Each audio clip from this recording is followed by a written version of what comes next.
ዛሬ በተለመደው መንገድ የመቶ ቀን ሪፖርት የምናይበት ይሆናል።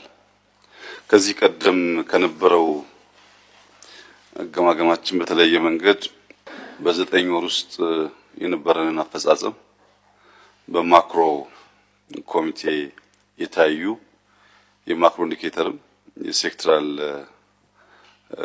ሪፎርም ውጤትም በድምሩ ይቀርባል። በሚቀርበው ሪፖርት ላይ ተንተርሰን ተጨማሪ ውይይቶች በማድረግና በማዳበር በሚቀጥሉ 3 ወራት ልንሰራባቸው የሚገቡትን ስራዎች አቅጣጫ እናስቀምጣለን። የ9 ወሩን የስራ አፈጻጸም ስንመለከት በተወሰነ ደረጃ የካቢኔ አባላት ከግምት ቢያስገቡት ብዬ የማስበው ነገር በማክሮ እንደታየው ለዚህ አመት ካቀድነው እቅድ አንፃር ውጤቱ በጣም ከፍተኛ ነው እና ካቢኔው ሪፖርቱን እንዲያይ የሚፈልገው ትጋት ስኬት ይወልዳል። በመትጋታችን በመልፋታችን በእቅዳችን ልክ ውጤት ለማየት የሚታይ የሚጨበጥ ውጤት ለማየት ችለናል። ነገር ግን ስኬት መልሶ ትጋት ይገላል።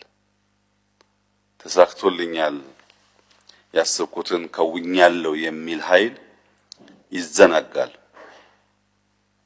ስኬትን ትጋት ገዳይ ሳይሆን ትጋት ተጨማሪ ትጋት ወላጅ አድርገን መጠቀም ከቻል በሚቀጥሉት 3 ወራት ካሰብነው እቅድ በላይ አሳክተን የተሟላ ስኬትና ለሚቀጥለው አመት ስራችንም መነሻ ነገር እናገኛለን። አሁን ተሳክቶልናል በመናስበው ልክ ሰርተናል የሚል ግምገማና እንደምታ ደግሞ ካለ ስኬት ትጋት ስለሚገድል ማድረግ የሚገባን ተጨማሪ ልፋቶች ይቀንሱና ለውጡ በምንፈልገው ልክ የተሟላ ውጤት አያመጣም። የለውጥ ገቺ ተብሎ ከሚወሰዱ ነገሮች አንዱ ስኬት ነው።